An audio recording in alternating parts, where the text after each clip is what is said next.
Halo pecinta sepak bola. Semoga kalian semua sehat dan tetap semangat.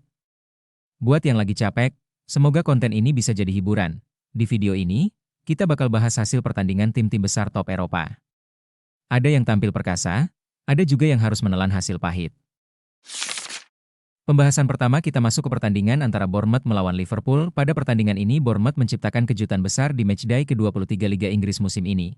Bermain di hadapan pendukung sendiri di Vitality Stadium, The Cherries sukses menumbangkan Liverpool dengan skor dramatis 3-2. Sejak peluit awal dibunyikan, pertandingan langsung berjalan dengan tempo tinggi. Liverpool tampil dominan dan langsung mengambil alih penguasaan bola. The Reds mengontrol jalannya laga dengan sirkulasi bola rapi dari lini belakang, sementara Bournemouth memilih bermain lebih sabar dan disiplin, menunggu celah untuk melakukan serangan balik cepat. Szoboszlai menjadi motor permainan Liverpool di lini tengah. Pergerakannya membuat Bournemouth lebih banyak bertahan di area sendiri. Namun meski terlihat mendominasi, Liverpool justru kesulitan menembus pertahanan rapat tuan rumah. Serangan yang dibangun seringkali terhenti sebelum masuk ke kotak penalti. Tempo pertandingan cenderung melambat di pertengahan babak pertama. Kedua tim sama-sama berhati-hati dalam membangun serangan. Liverpool terlihat lebih sering menguasai bola di area tengah, namun minim peluang berbahaya. Bournemouth justru tampil efektif dengan mengandalkan transisi cepat. Petaka bagi Liverpool datang pada menit ke-26. Sebuah situasi yang tampak tidak berbahaya berubah menjadi gol untuk Bournemouth. Berawal dari serangan sisi kanan, Scott melepaskan umpan tarik ke dalam kotak penalti. Virgil van Dijk yang berusaha menghalau bola justru melakukan blunder fatal. Bola jatuh ke kaki Evanilson yang dengan tenang menyelesaikannya menjadi gol pembuka. Vitality Stadium pun bergemuruh, Bournemouth unggul 1-0. Liverpool tampak terkejut. Alih-alih bangkit, mereka kembali kecolongan 7 menit berselang. Pada menit ke-33, Alex Jimenez berhasil lolos dari jebakan offside yang dikomandau Van Dijk. Berhadapan 1 lawan 1 dengan Alisson, Jimenez melepaskan tembakan rendah yang tak mampu dibendung. Bournemouth unggul 2-0, dan Liverpool berada dalam tekanan besar. Meski tertinggal 2 gol, Liverpool tidak menyerah. Menjelang akhir babak pertama, mereka akhirnya menemukan momentum. Pada menit ke-45, sebuah situasi bola mati dimanfaatkan dengan baik. Virgil van Dijk menebus kesalahannya lewat sundulan keras yang merobek gawang Bournemouth. Gol tersebut memperkecil kedudukan menjadi 2-1 dan memberi harapan bagi Liverpool saat turun minum. Memasuki babak kedua, Liverpool langsung meningkatkan intensitas permainan. Tekanan demi tekanan dilancarkan ke pertahanan Bournemouth. Penguasaan bola sepenuhnya berada di kaki tim tamu. Bournemouth dipaksa bertahan lebih dalam dan sesekali hanya mampu membuang bola untuk meredam gempuran. Liverpool mendapatkan beberapa peluang dari situasi bola mati dan tembakan jarak jauh. Salah satu peluang terbaik datang dari Ryan Gravenberch. Menerima bola di luar kotak penalti, ia melepaskan tembakan keras, namun bola masih melebar tipis dari gawang. Bournemouth selamat. Seiring waktu berjalan, Bournemouth semakin fokus bertahan dan mengandalkan serangan balik. Disiplin lini belakang mereka patut diacungi jempol. Beberapa kali Liverpool mencoba menembus lewat sisi sayap, namun selalu kandas di sepertiga akhir. Ketegangan mencapai puncaknya pada menit ke-80. Liverpool akhirnya berhasil menyamakan kedudukan. Berawal dari kerjasama apik dengan Mohamed Salah, Dominic Szoboszlai mendapatkan kesempatan tendangan bebas dari luar kotak penalti. Dengan teknik sempurna, Szoboszlai melepaskan tembakan melengkung yang mengarah tepat ke sudut gawang. Gol indah. Skor berubah menjadi 2-2. Momentum kini sepenuhnya berada di pihak Liverpool. Bournemouth terlihat kelelahan dan hanya berusaha bertahan demi 1 poin. Banyak yang mengira laga akan berakhir imbang, apalagi waktu normal hampir habis. Namun drama sesungguhnya terjadi di masa tambahan waktu. Saat Liverpool mulai lengah dan terlalu fokus menyerang, Bournemouth melancarkan serangan terakhir. Bola liar di kotak penalti Liverpool jatuh ke kaki Amine Adli. Tanpa ragu, Adli melepaskan tembakan jarak dekat yang menembus gawang Alisson pada menit ke-95. Gol tersebut menjadi pukulan telak bagi Liverpool sekaligus penentu kemenangan Bournemouth. Peluit panjang dibunyikan, skor akhir 3-2 untuk tuan rumah. Vitality Stadium kembali bergemuruh, sementara para pemain Liverpool terduduk lesu di lapangan. Hasil ini membuat Liverpool tertahan di posisi keempat klasemen sementara Premier League dengan 36 poin dari 23 pertandingan. Sebaliknya, Bournemouth naik ke peringkat ke-13 dengan 30 poin, Sebuah pencapaian penting dalam upaya mereka menjauh dari papan bawah. Selanjutnya kita masuk ke pertandingan Manchester City melawan Wolverhampton pada laga pekan ke-23 Premier League musim 2025-2026. The Citizen sukses menaklukkan Wolverhampton Wanderers dengan skor 2-0 di Etihad Stadium, Sabtu malam, 24 Januari 2026 WIB. Kemenangan ini terasa sangat penting bagi Manchester City. Setelah melalui 4 laga tanpa hasil maksimal di Liga Inggris, tekanan mulai mengarah ke skuad asuhan Josep Guardiola. Namun malam itu, City menjawab semua keraguan dengan permainan dominan dan efektif sejak menit awal. Menariknya, Guardiola melakukan rotasi cukup berani. Dua bintang utama, Erling Haaland dan Phil Foden, tidak langsung dimainkan dan memulai laga dari bangku cadangan. Keputusan tersebut sempat memunculkan tanda tanya, namun justru menjadi bukti kedalaman skuad Manchester City. Sejak peluit pertama dibunyikan, City langsung mengambil alih permainan. Penguasaan bola tinggi menjadi ciri khas permainan mereka. Wolves memilih bertahan total dengan formasi 5 back, mencoba meredam gelombang serangan tuan rumah yang datang silih berganti. Tekanan City langsung membuahkan peluang di menit-menit awal. Marc Guehi mendapatkan kesempatan melalui sundulan hasil situasi bola mati. Namun, kiper Wolves, Jose Sa, masih sigap mengamankan bola. Meski gagal berbuah gol, peluang tersebut menjadi sinyal kuat bahwa City tidak ingin membuang waktu. Gol pembuka akhirnya datang pada menit ke-6. Berawal dari pergerakan Matheus Nunes di sisi kanan, ia melepaskan umpan silang tajam ke dalam kotak penalti. Omar Marmoush yang berdiri bebas langsung menyambut bola dan menuntaskannya dengan penyelesaian tenang. Manchester City unggul 1-0, Etihad Stadium pun bergemuruh. Wolves sesekali mencoba keluar dari tekanan lewat serangan balik cepat. Namun, lini belakang City tampil disiplin.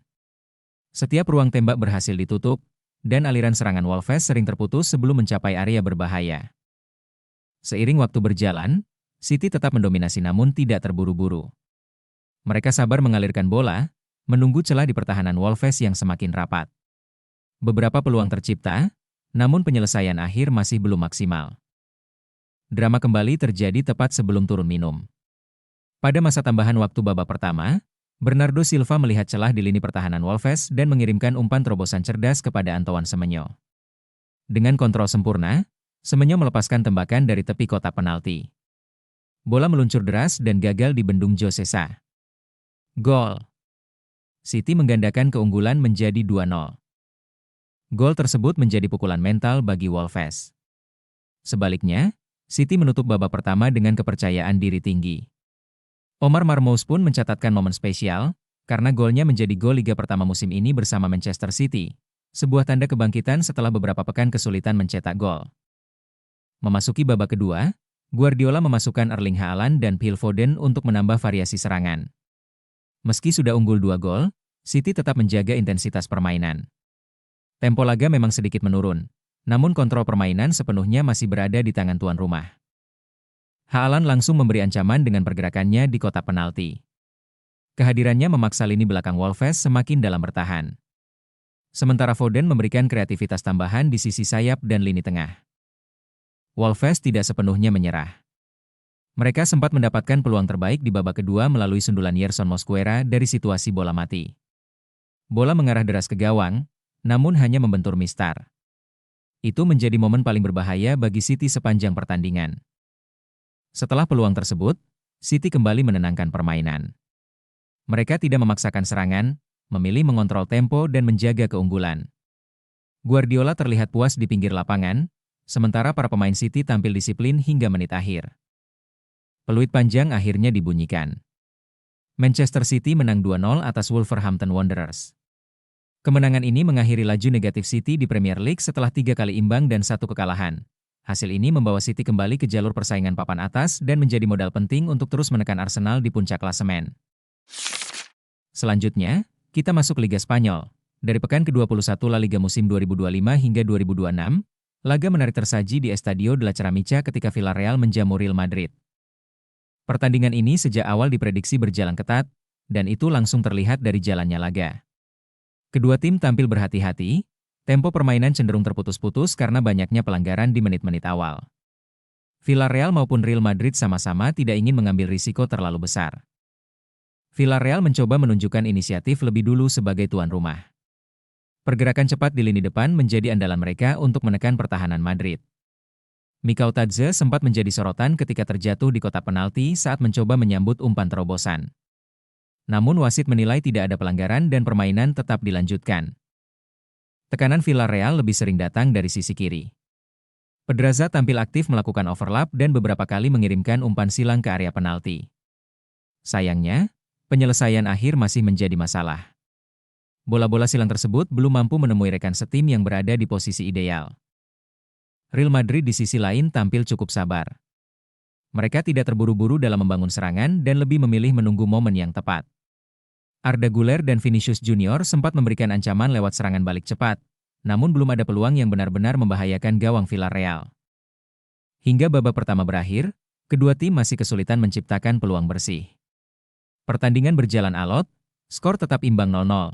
Dan ketegangan terasa di sepanjang 45 menit pertama. Memasuki babak kedua, Real Madrid langsung mengubah pendekatan permainan. Intensitas serangan mereka meningkat tajam. Tekanan tinggi yang diterapkan langsung membuahkan hasil cepat. Baru 2 menit babak kedua berjalan, Kylian Mbappe menjadi pembeda. Berawal dari penetrasi Vinicius Junior di sisi kiri, bola sempat diblok pemain Villarreal dan memantul di dalam kotak penalti. Mbappe yang berada di posisi tepat langsung menyambar bola muntah tersebut dan menggetarkan jala gawang. Madrid unggul 1-0 pada menit ke-47. Gol cepat itu mengubah jalannya pertandingan. Real Madrid tampil lebih lepas dan percaya diri. Sirkulasi bola mereka semakin rapi, sementara Villarreal mulai kehilangan kontrol permainan dan dipaksa mengejar ketertinggalan. Villarreal berusaha merespons. Gerard Moreno mendapatkan peluang emas di dalam kotak penalti setelah menerima umpan matang. Namun penyelesaian akhirnya tidak maksimal dan bola melebar dari gawang Madrid. Peluang itu menjadi salah satu kesempatan terbaik Villarreal untuk menyamakan kedudukan. Seiring waktu berjalan, Real Madrid semakin nyaman mengendalikan tempo laga. Lini pertahanan mereka tampil disiplin dan solid, menutup ruang gerak pemain Villarreal. Setiap upaya serangan tuan rumah kerap terhenti sebelum masuk ke area berbahaya. Villarreal mencoba meningkatkan intensitas di menit-menit akhir, namun justru membuka celah di lini belakang. Madrid tetap tenang dan menunggu momen untuk mengunci kemenangan. Drama kembali hadir di masa tambahan waktu. Kylian Mbappe dijatuhkan di dalam kotak penalti saat berusaha menusuk pertahanan Villarreal. Wasit tanpa ragu menunjuk titik putih. Mbappe yang maju sebagai eksekutor menunjukkan mental kelas dunia. Dengan tenang, ia menaklukkan kiper Villarreal dan mencetak gol keduanya di laga ini. Gol penalti tersebut memastikan kemenangan Real Madrid 2-0 atas Villarreal hingga peluit panjang dibunyikan. Hasil ini membawa Real Madrid mengoleksi 51 poin dari 21 pertandingan dan membuat mereka naik ke puncak klasemen sementara La Liga, menggusur Barcelona. Sebuah kemenangan penting dalam persaingan perebutan gelar juara. Sementara itu, Villarreal harus puas tetap berada di peringkat keempat klasemen dengan 41 poin. Meski tampil cukup solid, efektivitas dan ketajaman menjadi pembeda di laga ini. Selanjutnya, kita masuk ke Liga Italia. Dari ajang Serie A, sebuah laga penuh drama tersaji ketika Inter Milan menjamu Pisa di kandang mereka. Pertandingan ini menjadi penutup laga Serie A di markas Nerazzurri, dan siapa sangka, duel ini berubah menjadi salah satu pertandingan paling emosional musim ini. Pisa datang tanpa rasa takut. Sejak menit pertama, tim tamu langsung bermain agresif dan berani menekan lini belakang Inter. Tekanan tinggi itu membuat Nerazzurri kesulitan membangun permainan dan beberapa kali kehilangan bola di area berbahaya. Petaka bagi Inter datang lebih cepat dari yang diperkirakan. Pada menit-menit awal, kesalahan fatal dilakukan Yann Sommer. Kiper Inter itu keluar dari kotaknya untuk menerima umpan balik, namun distribusi bolanya tidak sempurna. Stefano Moreo membaca arah bola dengan baik, memotong umpan tersebut, lalu melepaskan tendangan lob dari jarak sekitar 30 meter. Bola melambung indah dan langsung masuk ke gawang yang kosong. Pisa unggul, dan publik tuan rumah terdiam. Keunggulan itu membuat Pisa semakin percaya diri. Mereka tidak menurunkan intensitas permainan dan terus menekan. 8 menit berselang, kejutan kembali terjadi. Pisa mendapatkan sepak pojok dari sisi kiri. Bola dikirim ke tiang dekat, dan sekali lagi Stefano Moreo muncul sebagai mimpi buruk Inter. Dengan sundulan tajam, ia menggandakan keunggulan Pisa. Skor berubah menjadi 0-2, dan Inter benar-benar berada di bawah tekanan. Tertinggal 2 gol dalam 23 menit pertama memaksa Inter Milan mengubah pendekatan permainan. Mereka mulai bermain lebih agresif dan mengambil risiko lebih besar. Garis pertahanan dinaikkan, tempo permainan dipercepat, dan tekanan berlapis mulai dilancarkan ke pertahanan Pisa. Usaha tersebut akhirnya membuahkan hasil. Inter mendapatkan hadiah penalti setelah salah satu pemainnya dijatuhkan di dalam kotak terlarang. Eksekusi dilakukan dengan tenang, dan gol tersebut menjadi titik balik kebangkitan Nerazzurri. Hanya 2 menit berselang, Inter kembali mencetak gol. Federico Di Marco mengirimkan umpan silang akurat ke area tiang jauh. Lautaro Martinez yang lolos dari kawalan menyambut bola dengan sundulan keras yang tak mampu dibendung Simone Scuffet. Skor pun berubah menjadi 2-2, dan atmosfer stadion langsung hidup kembali. Momentum kini sepenuhnya berpihak pada Inter. Tekanan demi tekanan terus mengalir. Pisa yang sebelumnya tampil berani mulai kehilangan kontrol permainan dan terpaksa bertahan lebih dalam. Drama belum berakhir di babak pertama. Pada masa tambahan waktu, Alessandro Bastoni mengirimkan umpan silang ke dalam kotak penalti. Pio Esposito menyambutnya dengan sundulan keras dari jarak dekat. Gol tersebut memastikan Inter berbalik unggul 3-2 sebelum jeda turun minum. Sebuah comeback luar biasa dalam satu babak. Memasuki babak kedua, Inter tidak mengendurkan serangan. Mereka tampil dominan dan terus mengontrol jalannya pertandingan. Pio Esposito hampir mencetak gol keduanya, namun penyelamatan gemilang Scuffet menepis bola ke sudut atas gawang. Pelatih Inter kemudian memasukkan Marcus Thuram dan Nicolo Barella untuk menambah daya gedor. Keputusan itu membuat serangan Inter semakin berbahaya. Thuram memimpin serangan balik cepat dan melepaskan tembakan, namun kembali digagalkan Scuffet. Bola muntah jatuh ke kaki Di Marco, namun tendangannya justru menghantam tiang gawang. Gol keempat Inter akhirnya benar-benar tercipta lewat aksi spektakuler Di Marco. Menerima bola di luar kotak penalti, ia melepaskan tendangan voli keras yang menghantam bagian dalam tiang sebelum masuk ke gawang. Gol indah itu membuat Inter menjauh dan semakin mengontrol pertandingan. Inter belum puas. Di Marco kembali menjadi kreator gol kelima. Umpan terobosannya membelah pertahanan Pisa dan menemukan Bonni yang berlari ke kotak penalti. Dengan tenang, Bonni melewati 2 pemain bertahan dan menyelesaikannya dari sudut sempit. Skor berubah menjadi 5-2. Penderitaan Pisa belum berakhir. Dari situasi sepak pojok, Jan Bisek memenangkan duel udara dan menyundul bola ke arah tiang jauh. Henrikh Mkhitaryan yang berdiri bebas langsung menyambar bola dengan sundulan jarak dekat. Gol tersebut menjadi gol Serie A pertamanya setelah lebih dari 1 tahun, sekaligus menutup pesta gol Inter. Peluit panjang dibunyikan, dan skor akhir 6-2 untuk Inter Milan. Sebuah kemenangan besar yang diawali dengan keterpurukan, namun ditutup dengan dominasi penuh. Hasil ini membuat Inter kini unggul 6 poin dari AC Milan yang berada di posisi kedua. Meski Milan masih memiliki 1 laga tunda yang akan dimainkan di markas AS Roma, keunggulan ini menjadi modal besar bagi Inter dalam perburuan gelar Serie A. Itulah pembahasan lengkap pada video kali ini. Jika kalian ingin terus mengikuti update dan analisis seputar dunia sepak bola, jangan lupa subscribe channel ini, aktifkan notifikasi, dan dukung kami agar tidak ketinggalan konten terbaru selanjutnya.